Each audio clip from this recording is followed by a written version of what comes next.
انسان پر ایک حقیقت کا انکشاف ہوا کہ یہ بات حق ہے، فوراً تسلیم کرے۔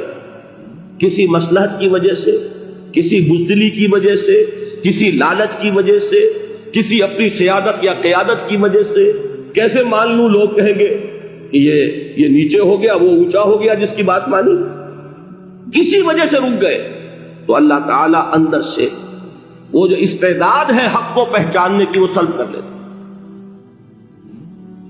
وَنُقَلِّبُ أَفْئِدَتَهُمْ وَأَبْصَارَهُمْ، ہم الٹ دیں گے ان کے دلوں کو بھی اور ان کی آنکھوں کو بھی۔ کیوں؟ كَمَا لَمْ يُؤْمِنُوا بِهِ أَوَّلَ مَرَّةٍ، اس لیے کہ وہ پہلی مرتبہ جب انکشاف حق ہوا ہے وہ ایمان نہیں لائے۔ اس کا میں ایک واقعہ آپ کو سنانا چاہتا ہوں کہ کس طرح صحابہ کرام پر بھی وقتی طور پر یہ واقعہ اگر صحابہ کرام کا نہ ہوتا تو یہ حقائق سمجھ میں نہ آتے۔ غزوہ تبوک کے موقع پر یہ میں جملہ انکمپلیٹ رہ گیا، ضعف ایمان کا حملہ ہو جاتا تھا، نفاق کا نہیں معاذ اللہ، لیکن ضعف ایمانی کی اگلی منزل شروع ہو جاتی ہے نا، نفاق۔ جہاں جھوٹ بولنا شروع کیا نفاق، جھوٹی قسمیں کھانی شروع کی سیکنڈ سٹیج، اور جہاں مومنین صادقین سے بغض اور عداوت پیدا ہو گیا وہ تھرڈ سٹیج۔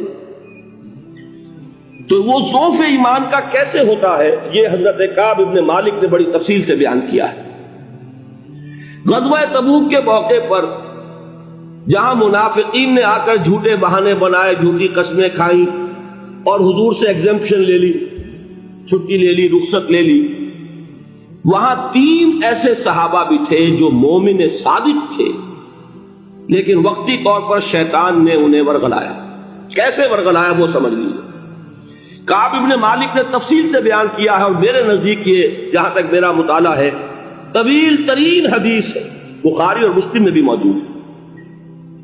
حضور جب واپس آئے ہیں اور اب آپ نے ایک ایک کو بلایا، جن لوگوں نے تو پہلے جھوٹی قسمیں کھا لی تھی ان کو تو بلانے کی ضرورت نہیں تھی، لیکن کچھ لوگ ایسے بھی تھے کہ جنہوں نے ایگزمپشن بھی نہیں لی تھی اور گئے بھی نہیں تھے۔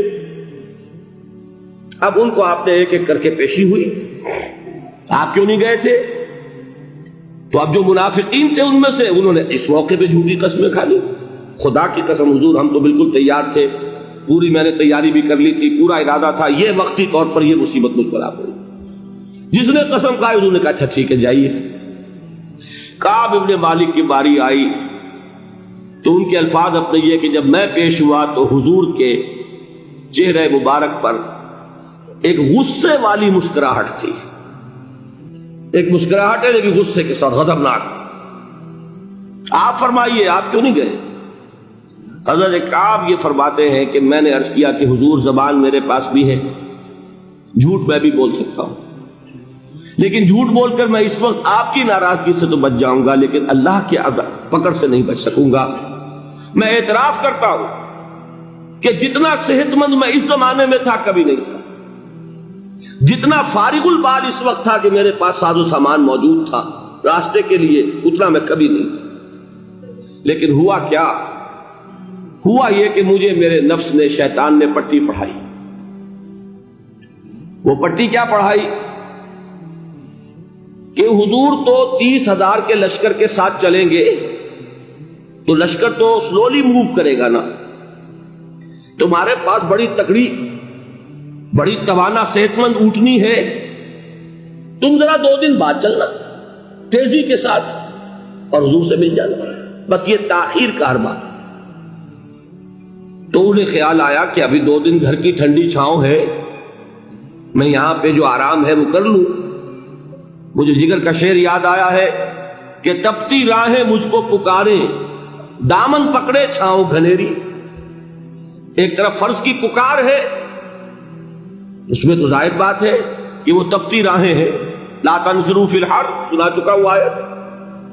یہاں گھر میں، نخلستان میں، کھجوروں کی چھاؤں میں، اہل و عیال میں یہ ٹھنڈی چھاؤں جو ہے یہ پکڑ رہی ہے، بھائی 2 دن ٹھہر کے چلے جانا، ٹھیک ہے، کوئی نیت میں خرابی نہیں نا۔ اس کے بعد پھر جب ابھی 2 دن اور ٹھہر جاؤ، یہ تو بڑا لمبا سفر ہے، ذرا تیز اور دوڑ لینا۔ تو فرماتے ہیں کہ حضور میں اسی طریقے سے تاخیر و تعویق میں پڑا رہا، یہاں تک کہ ایک روز اچانک مجھ پر یہ چیز منکشف ہوئی کہ اب تو میں چاہے کتنا بھی تیز چل لوں میں آپ سے نہیں مل سکتا، اس طرح میں محروم رہ گیا۔ 3 صحابہ تھے ایسے، 2 اور تھے جنہوں نے اسی طریقے سے اعتراف کیا۔ حضور نے حکم دے دیا کوئی ان سے گفتگو نہ کرے، بڑی سخت سزا تھی جو دی گئی ہے، اس کی بڑی تفاصیل ہے، اللہ تعالیٰ شوق دے تو وہ حدیث پوری پڑھی ہے، میں نے تو 2 جمعوں میں ایک مرتبہ صرف اس ایک حدیث کو بیان کیا تھا، شاید کئی کیسٹس ہوں میرے ہاں، ہمارے نمبر کوئی مجھے یاد نہیں ہے، لیکن یہ بڑی عجیب حدیث ہے۔ لیکن اس میں جو اصل سبق ہے وہ کیا ہے؟ اس طریقے سے شیطان لے تو لال، تاخیر، تعویق، ابھی کیا جلدی ہے، ذرا اس کام سے فارغ ہو لو، ذرا پھر تلافی کر لینا، ذرا زیادہ زور سے کام کر لینا، یہ وہ چیز ہے کہ جو وہ تو خیر صحابی تھے بچ گئے، اگر وہاں جھوٹی قسم بھی کھا دیتے تو گئے تھے۔ یہ تو اتنا ہی ہے نا، مردی و نامردی قدم فاصلہ دارت، اس میں تو یہی ہے کہ ذرا ایک جھوٹی قسم کھا دیتے، جھوٹے بہانہ بنا دیتے تو اب ضعف ایمان نہ رہتا، وہ نفاق کی طرف شروع ہو جاتا۔ وہ اللہ تعالیٰ نے ان کو بچایا۔